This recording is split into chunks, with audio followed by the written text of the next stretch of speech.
Je suis le premier président de la République élu 3 fois. Il n'y a rien de tel dans l'histoire de ce pays. Et beaucoup de gens demandent pourquoi Lula veut-il un nouveau mandat? Je vais vous dire la chose suivante. Moi, tant que je serai en vie, je ne vais pas permettre, je ne vais pas arrêter de me battre et laisser la droite, une droite qui se moquait des enfants qui mouraient faute de médicaments, d'une droite qui est responsable de la mort de 400 000 personnes à cause du Covid, par irresponsabilité de ne jamais vouloir vacciner. Quel avenir ces gens-là ont-ils? Pensez au peuple brésilien. Si tu te moques d'un vieillard qui meurt asphyxié par manque d'oxygène, quel avenir veux-tu pour le peuple brésilien si tu n'investis pas dans l'éducation? Quel avenir veux-tu pour le peuple brésilien si tu n'investis pas dans la santé? Quel avenir veux-tu pour le peuple brésilien si tu n'investis pas dans le logement? Quel avenir veux-tu si tu n'investis pas dans l'emploi? Pendant que, sous son mandat, ils ont créé 2 millions d'emplois. Nous avons créé 10 100 000 emplois formels. Mais au cours de ces 3 dernières années et demie, c'est ça, penser à l'avenir. Quand j'ai décidé de lancer le programme Lumière pour tous, je pensais à l'avenir du peuple brésilien. Parce que ceux qui vivent à la lumière d'une bougie ou d'une lampe à pétrole, comme moi j'ai vécu, savent que l'avenir, c'est d'apporter l'électricité dans la maison des gens. Et il faut que les gens sachent, nous avons amené vers l'avenir 17 millions de personnes qui vivaient au XVIIe siècle dans l'obscurité, dans les ténèbres. Et nous avons apporté la lumière, l'électricité dans la maison des gens, pour que les enfants apprennent à manger en voyant la maison de leurs frères, en voyant ce qu'ils étaient en train de mâcher. Quand j'ai décidé de faire le transfert des eaux d'Issao Francisco, je pensais à l'avenir d'un peuple qui, pendant 350 ans, mourait de soif. Je suis parti vers le sud parce qu'il voyait sa poule mourir, sa chèvre mourir, sa petite vache mourir. Et beaucoup de gens étaient obligés de venir ici, comme je suis venu en camion-pot de Harara, pour ne pas mourir de faim et de soif. Mais bon, quand nous avons pensé à faire le transfert des eaux, j'essayais de réaliser le rêve de l'empereur Dom Pedro II, qui a pensé à faire le transfert des eaux en 1846. Et on ne l'a pas laissé faire. Et j'ai dit, c'est le Pernamboucain de Garamouze qui va réaliser l'œuvre que l'empereur n'a pas réussi à faire. C'est un fils du Nord-Est qui sait ce que c'est qu'être Pernamboucain, que l'eau dans le réservoir.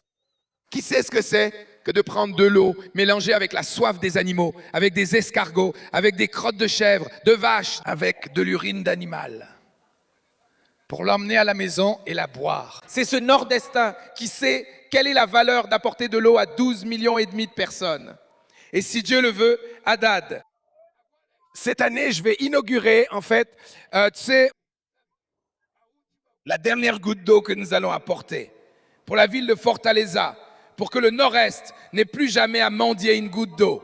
C'est ça, penser à l'avenir. Je me dis, ces gens pensent à l'avenir. Je vais vous raconter. Le Brésil compte un peu plus de 300 établissements d'enseignement supérieur, répartis dans tout le pays. En 500 ans, Alca, ils en ont créé 136 ou 170, moi et Dilma. Et en seulement 16 ans, nous en avons fait 200. En 16 ans, nous avons fait plus qu'ils n'ont fait en 500 ans d'université dans ce pays. Ça, c'est penser à l'avenir. Et nous allons terminer le mandat avec 800 instituts. Pour vous dire que ça, c'est penser à l'avenir. Je suis allé ici à l'Université fédérale de São Bernardo. Et je suis allé là-bas voir des filles et des garçons, enfants de métallurgistes, étudier l'ingénierie spatiale. Et j'ai demandé combien coûte une fille par an ici, dans cette université. Le recteur m'a dit 20 000 reais. Vous savez combien coûte un prisonnier en prison ici à São Paulo? 35 000 reais.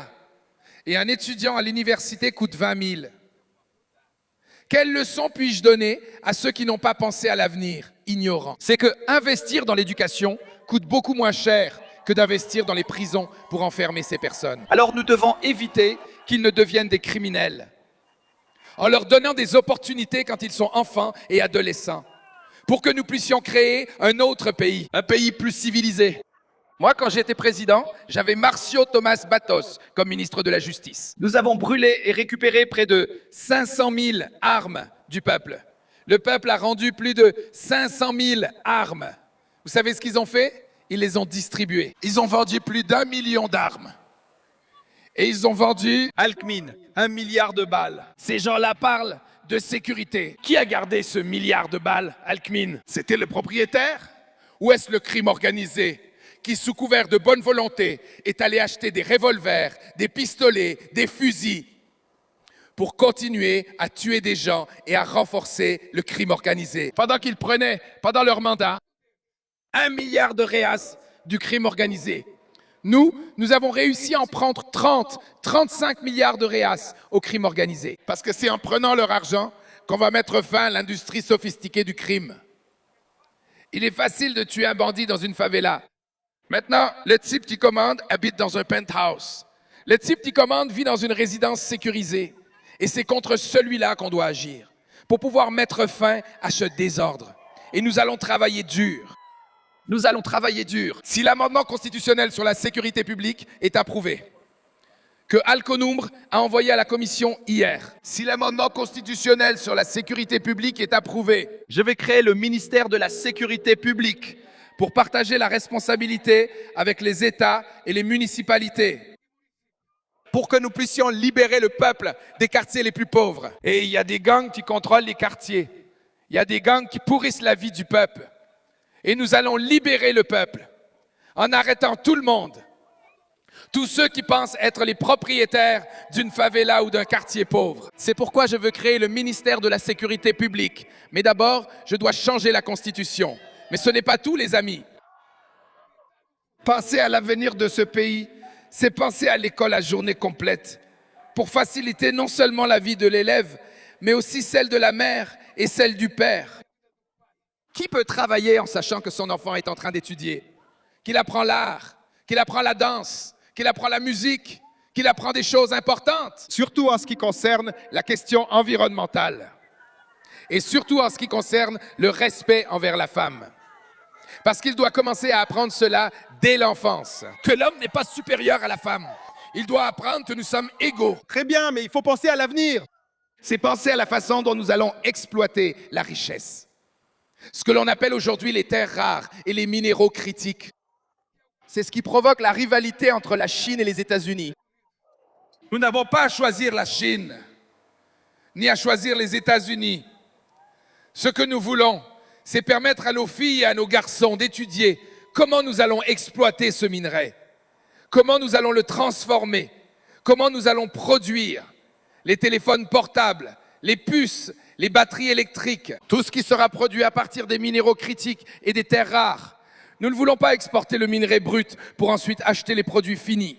Nous voulons extraire ici, transformer ici, industrialiser ici, produire ici et créer des emplois ici et générer de la richesse. Parce que je ne veux m'aligner ni sur les États-Unis, ni avec la Russie, ni avec la Chine, ni avec la France, ni avec l'Angleterre. Personne n'exploitera nos minéraux critiques. C'est nous qui allons les exploiter au bénéfice du peuple brésilien.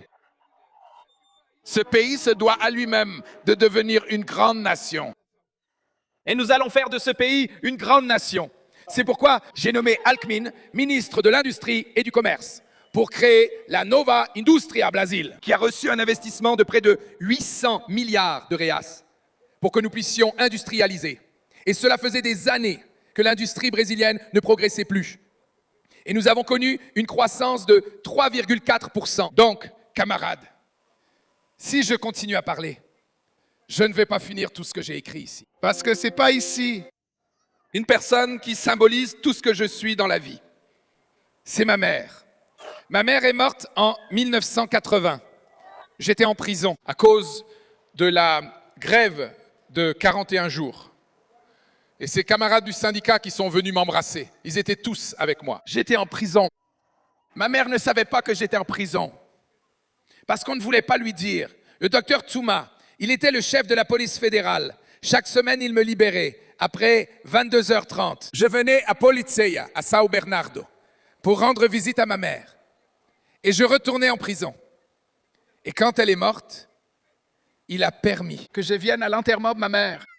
Vous voyez la différence? À l'époque de la dictature militaire, le commissaire de police Il m'a permis de sortir de prison pour venir à l'enterrement de ma mère. Maintenant, en régime démocratique. Juge, ministre que j'ai nommé.